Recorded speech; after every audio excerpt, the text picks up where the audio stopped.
I think you came across me from the website, correct? So actually so I was reading about Rachel Lindsay and her ex-husband, and in this article they were talking, I think he was talking about that he used a divorce coach. Um and that is really what even started this idea for this article was you guys, the relationship, the working relationship you guys had with each other. I had never heard of a divorce coach. Obviously, people have therapists, and sometimes like life coaches when they're going through a divorce or after a divorce. But I had never heard the term divorce coach. And so I have a contract with the New York Times. I write a lot of articles for their like love and relationship section. Mhm. And I just felt like, yeah, this would be a perfect piece to cover. And so, yeah. Um, just give me 1 second that I just want to make sure that I have the audio on my end. All right, so we are recording. So Cool. before we get started, if you can state your name, occupation, and where you're based, and then I'll get into the questions. Sure. I'm Rene Garcia. I'm a divorce and recovery coach. I started practicing back in 2021, but I've had experience, but there was years of research. And I'm currently in two places. Actually, I cover all the globe, basically. I have clients in Norway, clients in Japan, Australia, but I am located in two places, Los Angeles and Miami, Florida. Actually, Boca Raton, Florida. Okay, nice, perfect. And you said you've been working as a divorce coach for how long? 2021. Okay, perfect. Divorce and recovery. I'm sorry, I had to cover that because we always forget that part, the divorce. So Yeah, no, and I definitely will include that. Thank you. So before I get into the questions about the practice or specifically like what the work entails, I want to ask about the practice. Can you talk to me about how much does it cost to hire a divorce coach? How long do people typically work with one? Is it at the beginning of the divorce? Is it after the divorce is over? Is it through the entire process of the divorce? as far as pricing, it's really dependent on the client's needs. So and also on the expertise. As experience comes up and the clientele it increases, it goes up. Now, it depends on the package that they get, the way I cover it. So it would be really don't like doing individual coaching because like on one session because I take an entire holistic approach. If it's in the recovery part, I'm not gonna get them in one like help them be able to help them that much in one session. So, but if it's in the divorce part, yes, like what type of attorney they need and so forth. Okay, so yeah, you were mentioning that people use you both for divorce, but then also the recovery process. Can you talk to me a little bit about what that work entails? What is some of the specific guidance that you offer to your clients? Yes. So the in the recovery part, that's the most difficult part because I don't know how much you're aware of what goes on with regarding divorce. I don't know if you've ever been through one, Brianna, but Mm-mm. no. Oh, fortunate you. Uh, but Never been married either, but Fortunate you. Well, not that part, but basically, with you, women tend to recover. They hurt more, right? Like immediately, but they recover faster than men. Guys, we are set in our ways. We're stuck. We're stubborn, and so my job is to push them forward. Actually, more like a pull them forward than a push them forward. And my job begins with an initial assessment, which is a quality of life, where they're at. A needs assess this me a needs assessment. It's almost like a personality thing. It's not like I ask them questions. Do you need this? Do you need that? It's a little more scientific than that. Once so I know their needs and where they're gonna, and that gives me an idea what kind of questions do they ask because I have a standardized question. From then, in the recovery, we begin with everything from a fitness baseline to make sure that they percent fat and so forth. But that's all guys do. I mean, you've heard, they go Mm, work out and hit the gym, and I'm like, that's so unimaginative. They do more than that. right. Or weight loss. And I'm like, oh man, cutting calories does not bring out a mental attitude, right? A healthy attitude, if anything. Mm, So. A big a big part of it is getting the baseline, getting them like working on their fitness, but at the same time they do a strengths test, which is by Gallup. You've heard of Gallup, I'm sure. In the Gallup poll. Okay. So they do a strengths finders test. So they get from there the process begins. So if somebody is very high on this particular strengths, we develop it because it's a lot easier to work with your talents and develop them than to work with your limitations and develop them. I'm a lefty. I think I'm chimeric right now, which means I'm probably holding my right hand to you, but I'm holding my Hmm. left hand. Hmm. I'm chimeric, so I mean, I'm not a left-hander. And if somebody told me I had to write right-handed, it would be so much work for me. It'd be Hmm. draining. So my job is for what their natural talents are and push them forward. And it gives them confidence. From there, meditation, a lot of mental health stuff, and of course, I have a background in medicine, but so I do a lot of I do have them consult their doctors and so forth. And then from there, we get into just a style, living single, and dating. Gotcha. Okay. And so what is so when it comes to recovery, what is some of the longest period you've seen a client? Like it can vary between, I guess, someone, working with you for possibly a few months to I assume maybe some years. Or Yes, what would you say? yes. It's actually the program is set up in perpetuity. So what happens is they have access to me 24/7 now. I make it very clear. It's always in reason, right? If Yeah. reach out, I've had to put boundaries on people, Yeah. but I do speak to them and 24/7. The average client, well, the clients that I work with have been like one I just did. He's Hmm. been with me for years because he's going through his divorce and he needed help in the divorce. The one I was telling you about. And he's going through it now in the recovery portion of it. So a lot of it is helping. I help him install and on online dating and getting his move and getting his profile pictures shown and increased and improved. And most of my guys end up being in the 10% of the profile picture. Oh, nice. Okay. And so do you only work with men?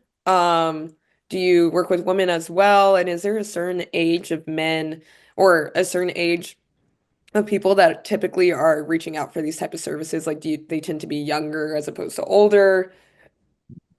I do work only with men, which is kind of not the smartest business model. The reason why is women seek out divorce coaches at a rate of 3 to 1. At least it's estimated. Hmm. And as a matter of Yeah, it's estimated. So women reach out to divorce coaches at a rate of 3 to 1, or life coaches, let's put. So we could put divorce coaches in. But men reach out to relationship coach at a rate of 3 to 1. So when they're losing their marriage, they'll reach out. So so it's a big difference. And one thing that I'd say is I do not get involved in relationships. But I mean by that, it's a family matter until the mind's made up. That's when I say okay. And overwhelmingly, although this was the case that you were mentioning, and of course I can't talk much about that, uh, but overwhelmingly, it's the women that wants out, and not putting blame on women. Yeah, It's not necessarily their fault. It's just that, the guy messed up, whatever. He was lazy, complacent, but overwhelmingly is the other way around.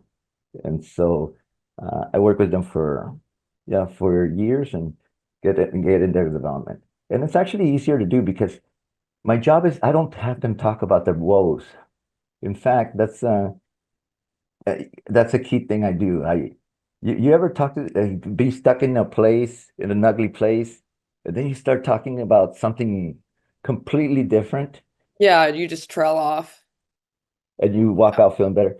This kind of that way, but this time it's about your solutions. So your options. Here are your options. These are, certain things we could do, etc. Um, and so forth. That makes sense. Yeah. And so is there a certain education that is needed in order to be a divorce coach? Is it a certification? Is it similar to like a lifestyle coach that it's more so that you can build your clientele on your own? People who, I guess, people who might decide to look for a divorce coach. The same way if you're looking for a plastic surgeon or you're looking for a doctor, there's certain education or things you might take into consideration. What would you say to someone who is like looking for a divorce coach? Is there certain education they should have or a number of clients or years they've been involved? The first thing that I would say is first, I actually work with a certification, but I don't have the certification of a divorce coach, a certified divorce coach. When I've worked with them, and frankly, it's a title, and I have to say that. And Mm, but that said, my background before this, I was in training and development. So I did about 10 years of training and development with Abbott, a Fortune 100, Fortune 100 company. I did so much of that, and then after that. I went to leadership training, coaching yeah, and so I have extensive background in that. And then when the pandemic hit, that's when I decided to do uh, to really take this starting to take more serious. And in 2021, boom, that's when I started the program. that's Now, interesting. Is there a reason why in the pandemic you became interested and decided to like were you seeing a lot of divorce during the pandemic? Or no, I actually there was a layoff, so I just said, okay, oh, okay. I'll take advantage of this time and I'll take Right, right. my severance and do that. Um, Yeah. now, what to look for what to look for is look. One of the things I say is people follow the status quo quite a bit. Hmm. People will say stuff like "give it time." I hate that saying, by the way. The only thing you can't speed up is meditating. It's my response to that. Giving it Mm, time is the status quo. There's things. Be innovative. Try new things. Get out there. Get out of your comfort zone. Um, but also focus on yourself.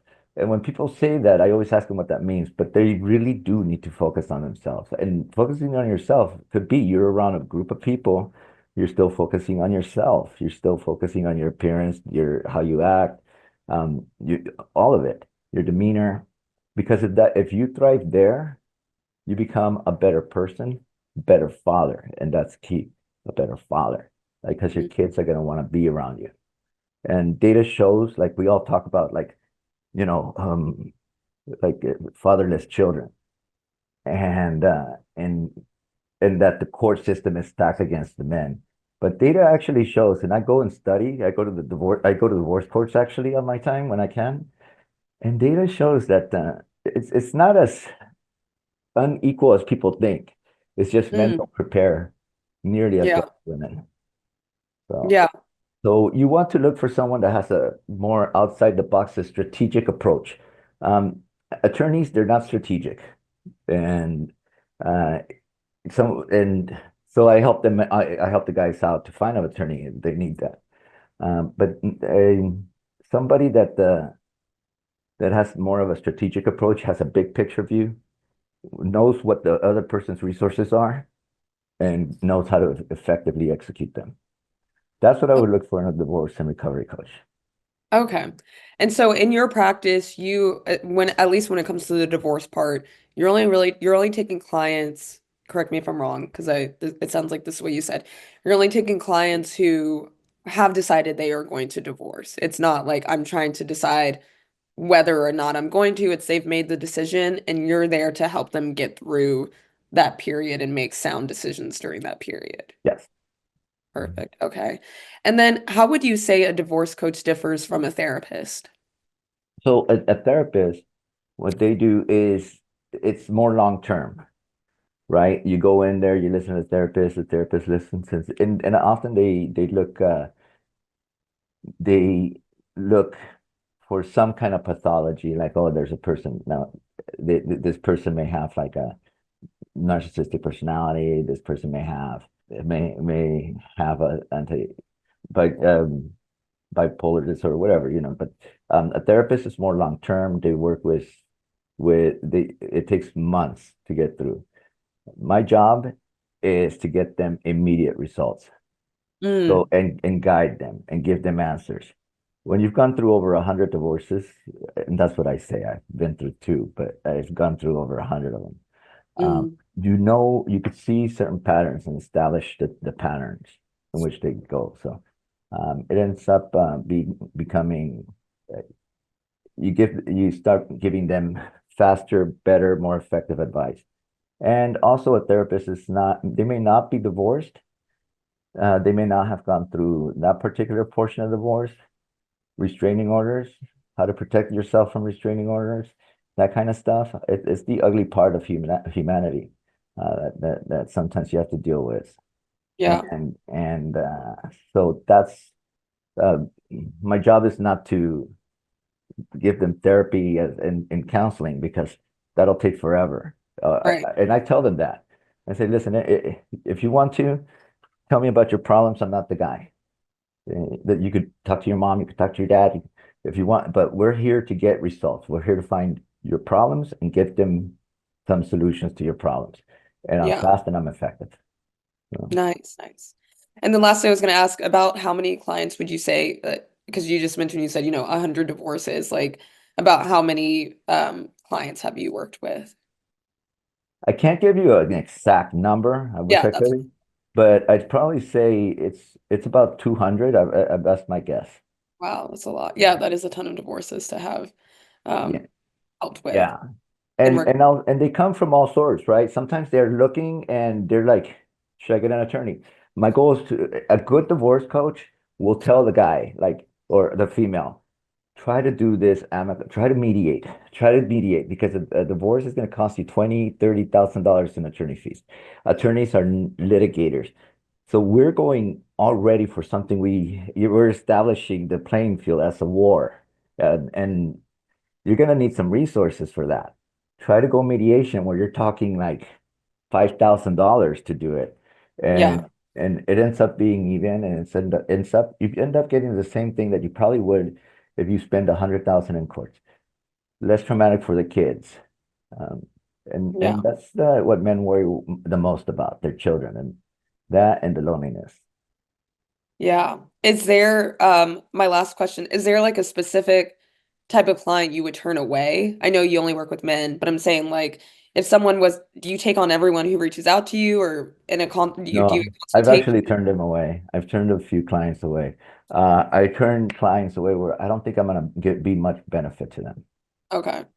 So for instance, if they call me and they already, I mean, in their quality of life, their entry survey, and if they're already scoring high, that would be a flag that I would say probably not. And if they, I I would turn if they haven't made up their mind for sure. If that Right. I would turn them away. That would be another one. So those would be Okay. clients that I would. And the average client is probably in their low 40s.